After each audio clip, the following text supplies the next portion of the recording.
ओम शांति। आज प्यारे बाबा की सुनते हैं अव्यक्त मुरली 29 जनवरी की मुरली का दिल में छपने वाली गहराई की बातें। आज प्यारे बाबा ने कितना सुंदर मुरली में बच्चे क्या करना है अखंड महादानी, एक सेकंड भी दान के बिना नहीं रह सकते। बाबा ने आज कितना ही दिल में छपने वाली बात कही। सहज विधि है सब कमजोरियों से छूटने की, संपूर्ण बनने की, अखंड महादानी। बाबा ने कहा मैंने तो सबको बराबर दिया, अटल अखंड भाव का वरदान दिया है, लेकिन धारण करने में बच्चे नंबरवार हो जाते हैं। तो धारण करने में अब अखंड महादानी बनने बाबा ने कहा 3 प्रकार से महादान कर सकते हैं। कौन कौन सा? एक तो बाबा ने बताया मनसा द्वारा शक्तियों का दान। दूसरा बाबा ने बताया कि बच्चे वाचा द्वारा ज्ञान दान। और तीसरा कर्मणा के द्वारा गुणों का दान। फिर बाबा ने कहा वर्तमान समय चाहे अज्ञानी व ज्ञानी आत्माएं दोनों को गुण दान वो सबसे ज्यादा आवश्यकता है, क्योंकि हर एक चाहता है देखना। सुना तो बहुत है, कितना भी शिक्षा दो, लेकिन बाबा ने कहा वो शिक्षा नहीं, अब उनको प्रैक्टिकल देखना चाहते हैं। बाबा ने कहा आपस में भी यही कहते हो ना, क्या कहते हो? बाबा ने कहा कहते हो कौन धारणा मूर्त बना है, इतना भी कौन धारणा मूर्त बना है, कहते हो ना।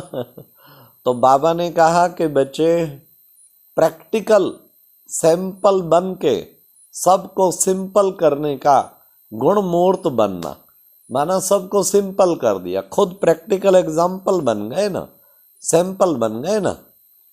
तो बाबा ने कहा इसलिए बच्चे हर सेकंड चाहे अज्ञानी हो चाहे ज्ञानी हो, लेकिन देना ही देना है। सदा याद रखो मुझे देना ही देना है। आज तो बाबा ने आते ही पहले शुरू में ही टाइटल दिया, क्या? अखंड अखंड ज्ञानी। और फिर बाबा ने कहा अटल स्वराज्य अधिकारी और अखंड निर्विघ्न और अखंड योगी। अखंड फिर बाबा ने कहा महादानी, ऐसे बने हो। फिर बाबा ने कहा ऐसी आत्माएं कोटों में कोई है। तो बाबा ने कितना सुंदर कहा, जो अखुट अटल और अखंड है। आज बाबा ने निशानी बता दी, वही विजय माला के मणके हैं। अटल अखंड और निर्विघ्न, ये खास। अखंड भी रहे, अटल भी रहे और अखुट भी रहे, तो वो विजय माला के मणके सदा हैं। फिर वो विजय माला के मणके हैं।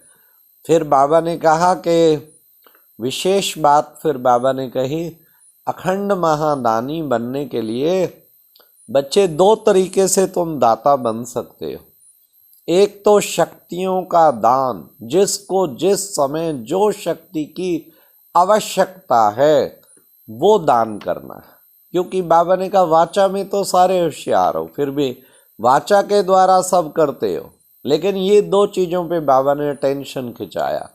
एक तो मनसा द्वारा शक्तियों का दान, फिर दूसरा बाबा ने कहा कर्म द्वारा गुणों का दान, हर वक्त गुणमूर्त बन के गुणों का दान करना। बाबा ने कहा टोली देते हो ना, स्थूल टोली, सने की निशानी स्थूल टोली। बाबा ने कहा इसी तरह हर एक को गुणों की टोली दो। गुण मूर्त बन के सबको गुणों की टोली दो, ये बाबा चाहता है इस वक्त। फिर बाबा ने कहा फॉलो फादर। देखो फादर ने क्या किया, वो प्रैक्टिकल खुद एग्जाम्पल बना ना, और अपने कर्मों के द्वारा गुणों का दान किया। गुणों का दान किया। कल वहाँ भोपाल में संतोष बहन सुना रहे थे, वो कह रहे थे कि बाबा के पास कराची में ब्रिजेंद्रा दादी पूरा फैमिली उनकी अलग रहते थे और मम्मा के साथ सारी इधर बहनें रहती थी। हाँ, कि वो लौकिक में दुनिया को ये ना पड़े कि भाई ये इनके साथ नहीं, अपने परिवार के साथ। तो बाबा जब रात को आराम करता, फिर ब्रिजेंद्रा दादी गाड़ी लेके मम्मा के पास पहुंचती। मम्मा ने कहा था तुम मेरे को आके सारा दिन की दिनचर्या बाबा की एक एक सेकंड की मेरे को बताना, क्या किया विस्तार से। मैं जब तक सुनूंगी नहीं तो फॉलो फादर कैसे करूंगी, मुझे हू बहू फॉलो करना है। देखो तब कैसे नंबर 1 गई मम्मा। तो आके रात को सारा सुनाती थी, फिर चली जाती थी उधर। मतलब ऐसे बाबा ने कहा कि बच्चे फॉलो फादर बनना है ना।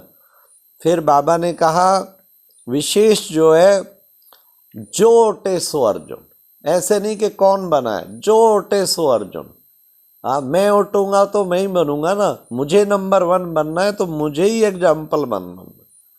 तो बाबा ने कहा नंबर 1 आत्मा की निशानी वो हर श्रेष्ठ कार्य में निमित्त बन, औरों को लिए सैंपल बन, सिंपल कर देंगे सबको। ये एक बाबा ने विशेष कहा। फिर बाबा ने कहा स्वयं की और सर्व की कमजोरियों को सहज समाप्त करने की एक ही विधि है, ये कौन सी? अखंड महादानी। फिर दादी जानकी के साथ बाप दादा ने मिलते हुए विशेष कहा कि देखो क्या अनुभव करते हैं सभी, विदेश में भी जहां भी चक्कर लगाती हो। एक तो बाबा ने कहा चक्कर के बिना नहीं रह सकती हो, क्योंकि सेवा की भावी खींच लेती है। सेवा की भावी है ना, सेवा की भावी माना जाना और आना। कितना अच्छा लगता है, गए और फिर आ गए, फिर हाजिर हो गए। फिर बाबा ने कहा अच्छा देखो एक ही अनुभव है ना विदेशी के, जब याद करते हैं बाबा हाजिर, हजूर हाजिर होता है, इसीलिए तो हाजरा हजूर कहते हैं। बाबा ने कहा ऐसे कंबाइंड हो जो कोई अलग कर नहीं सकता। दिल से जो साथी समझते, हजूर हाजिर है। जब बाबा ने कहा कर्तव्य सदा करते हो, तो कर्तव्य किसका है? वो कर्तव्य कराने वाला भी तो साथ होगा। बाबा ने कहा करन करावन हार कहते हैं ना, तो वो अलग कैसे हो सकता है? फिर बच्चे कितना सुंदर आज बाबा ने बताया, अलग कैसे हो सकता है, वो तो सदा साथ है ही है। फिर बाबा ने कहा कि बच्चे परमात्म प्यार का अनुभव करने के लिए दुख की लहर से न्यारे बनो। पहले तो बाबा ने कहा खुशी का खजाना कितना बड़ा बाबा ने दिया, तो खुशी कभी जा नहीं सकती, जान चली जाए खुशी ना जाए, कैसी भी परिस्थिति आ जाए खुशी ना जाए, तो खुशी कभी भी ना जाए। ये एक बाबा का विशेष वो ध्यान रखो कि बाबा ने खुशी दी है, तो उसके लिए बाबा ने कहा परमात्म प्यार में जो डूबा होगा ना वो न्यारा रहेगा। जितना न्यारा उतना प्यारा। हर वक्त न्यारे बनने की प्रैक्टिस करो। देह से न्यारा, देह के संबंधियों से न्यारा, व्यर्थ संकल्पों से न्यारा, व्यर्थ संस्कारों से न्यारा, हर बात से न्यारे रहो। तो जितना न्यारे बनेंगे ऑटोमेटिकली प्यारे बनेंगे।